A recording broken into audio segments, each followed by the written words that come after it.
Eggless chocolate cup cake. ನೀವು ಕೂಡ ಒಂದು ಪರ್ಫೆಕ್ಟಾಗಿ ಎಗ್ಲೆಸ್ ರೆಸಿಪಿಯನ್ನು ರೆಡಿ ಮಾಡಬೇಕಾ? ಹಾಗಾದರೆ ಈ ವಿಡಿಯೋನ ಪೂರ್ತಿ ನೋಡಿ. ಮೊದಲಿಗೆ ಇಲ್ಲಿ ನಾನು ಒಂದು ಡ್ರೈ ಆಗಿರೋ ಬೌಲ್ಗೆ 115 ಗ್ರಾಮ್ ಮೈದಾವನ್ನು ತೊಗೊಂಡಿದ್ದೀನಿ. ನಾನು ಗ್ರಾಮ್ ಮೆಜರ್ಮೆಂಟಲ್ಲಿ ತೊಗೊಂಡಿದ್ದೀನಿ ಮೈದಾನ. ಹಾಗೆ 2 ಟೇಬಲ್ ಸ್ಪೂನ್ ಕೋಕೋ ಪೌಡರ್, ಹಾಗೆ 1 ಟೀ ಸ್ಪೂನ್ ಬೇಕಿಂಗ್ ಪೌಡರ್, ಹಾಗೆ 1/2 ಟೀ ಸ್ಪೂನ್ ಬೇಕಿಂಗ್ ಸೋಡಾ. ಇಷ್ಟನ್ನು ಕೂಡ ನಾನು ಜರಡಿ ಹಿಡಿದು ಇಟ್ಕೊಳ್ತೀನಿ. ಇದಕ್ಕೆ ನಾನು 90 ಗ್ರಾಮ್ ಶುಗರ್ ಪೌಡರನ್ನು ಆ್ಯಡ್ ಮಾಡ್ಕೊಂಡಿದ್ದೀನಿ. ಹಾಗೆ 60 ml ಸನ್ಪ್ಯೂರ್ ಆಯಿಲ್, ಹಾಗೆ 100 ml ಮಿಲ್ಕ್ ಇಷ್ಟನ್ನು ಕೂಡ ನಾನು ಸೇರಿಸಿ ಒಂದು ಸಾರಿ ಮಿಕ್ಸ್ ಮಾಡ್ಕೊಳ್ತೀನಿ. ನಿಮಗೆ ಈ ರೆಸಿಪಿಯಲ್ಲಿ ಶುಗರ್ ಅನ್ನೋದು ನಿಮಗೆ ಕಡಿಮೆ ಅನ್ನಿಸ್ಬೋದು. ನೀವು ಬೇಕಾದರೆ ಇನ್ನೂ ಸ್ವಲ್ಪ ಸೇರಿಸಿ, ನಾನು 90 ಗ್ರಾಮ್ ಹೇಳಿದ್ದೀನಿ, ನೀವು 100 ಗ್ರಾಮನ್ನು ಹಾಕ್ಕೊಂಡು ನೀವು ಮಿಕ್ಸ್ ಮಾಡ್ಕೊಳ್ಬೋದು. ಹಾಗೆ ಇದಕ್ಕೆ ನಾನು 1 ಟೀ ಸ್ಪೂನ್ ವೆನಿಲಾ ಎಸೆನ್ಸ್, ಹಾಗೆ ಚಾಕ್ಲೇಟ್ ಎಸೆನ್ಸ್ ಇದ್ದರೆ ಆಪ್ಷನಲ್, ಇಲ್ಲ ಅಂದರೆ ಬಿಟ್ಬಿಡಿ. ನನ್ನ ಹತ್ರ ಇರೋದ್ರಿಂದ 2 ಡ್ರಾಪ್ಸ್ ಚಾಕ್ಲೇಟ್ ಎಸೆನ್ಸನ್ನು ಹಾಕ್ಕೊಂಡು ಇಷ್ಟನ್ನು ಕೂಡ ಒಂದು ಸಾರಿ ನಾನು ವಿಸ್ಕರ್ನ ಮೂಲಕ ನೀಟಾಗಿ ಮಿಕ್ಸ್ ಮಾಡ್ಕೊಳ್ತೀನಿ.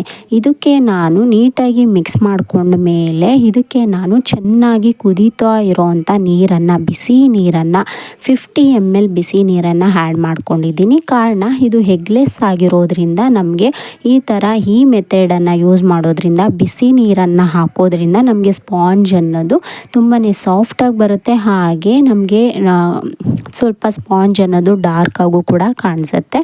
ಹಾಗೆ ಈ ಥರ ನಾನು ಒಂದು ಬೇಕ್ ಆ್ಯಂಡ್ ಸರ್ವ್ ಕಪ್ ಕೇಕ್ ಮೋಲ್ಡನ್ನು ನಾನು ಯೂಸ್ ಮಾಡ್ತಾ ಇದ್ದೀನಿ.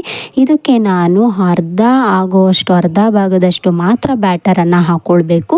ಜಾಸ್ತಿ ಹಾಕೋದ್ರಿಂದ ನಮಗೆ ಬ್ಯಾಟರ್ ರೈಸ್ ಆಗಿ ಈಚೆ ಬರೋ ಚಾನ್ಸ್ ಇರುತ್ತೆ. ಹಾಗೆ ಅದು ನಮಗೆ ಅನ್ಈವನ್ ಆಗಿ ಬೇಕಾಗುತ್ತೆ. ಈ ವಿಡಿಯೋದಲ್ಲಿ ನಾನು ಅದು ಹೇಗೆ ಅಂತ ನಾನು ತೋರಿಸಿದ್ದೀನಿ. ನೀವು ಕೊನೆಯ ತನಕ ವಿಡಿಯೋ ನೋಡೋದನ್ನ ಮರಿಬೇಡಿ. ನಾನು ಈಗಾಗಲೇ 180 ಡಿಗ್ರಿ ಸೆಲ್ಸಿಯಷನಲ್ಲಿ ಪ್ರೀ ಹೀಟ್ ಇಟ್ಕೊಂಡಿದ್ದಂಥ OTGಯಲ್ಲಿ ನಾನು ಇದನ್ನು ಟ್ರಾನ್ಸ್ಫರ್ ಮಾಡ್ತೀನಿ. ಹಾಗೆ ಅದೇ 180 ಡಿಗ್ರಿ ಸೆಲ್ಸಿಯಷನಲ್ಲಿ ನಾನು 20 to 25 ಮಿನಿಟ್ಸ್ ಬೇಕ್ ಮಾಡ್ಕೊಳ್ತೀನಿ. ನಾವು ಡೈರೆಕ್ಟಾಗಿ ಇಟ್ಟು ನಾವು ಬೇಕ್ ಮಾಡ್ಕೊಳ್ಬೋದು. ಯಾವುದೇ ಥರ ನಮಗೆ ಕಪ್ ಕೇಕ್ ಟ್ರೇ ಬೇಕು ಅನ್ನೋ ಅವಶ್ಯಕತೆ ಇಲ್ಲ.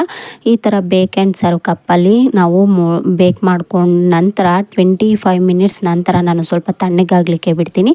ಈ ಕಪ್ ಕೇಕನ್ನು ನಾನು ನನ್ನ ಮಗನ ಬರ್ಡೇಗಾಗಿ ಅವರ ಟ್ಯೂಷನ್ ಮಕ್ಕಳಿಗೆ ಕೊಡಲಿಕ್ಕೆ ರೆಡಿ ಮಾಡ್ಕೊಂಡಿದ್ದೆ.